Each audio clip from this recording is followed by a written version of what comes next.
Mr President. On the day that our country has taken quite an unfair bashing in this chamber, I take exception on behalf of our armed forces as you using the term our when talking about them and the hardware. I was in Afghanistan a few weeks ago and saw at first hand the great job the British forces are doing there, protecting civilians, confronting terror and building an infrastructure. It is British taxpayers who are footing the bill for the second largest contingent there, not Germans, Slovakian, Greeks, Luxembourg, Portuguese, Italians, etc., etc.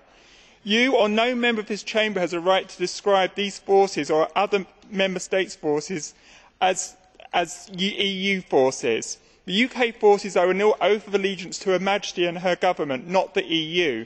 As already stated by fellow UK colleagues, NATO is already in place and as seen in Libya is effective. If you can't get unanimity on the euro, how on earth you can do on complicated security issues?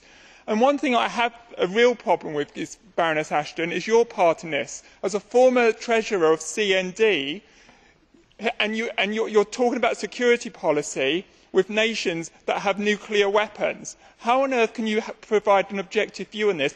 There was a colleague in this chamber who mentioned about a nuclear-free Europe. That must have been music to your ears. You're not competent for this position.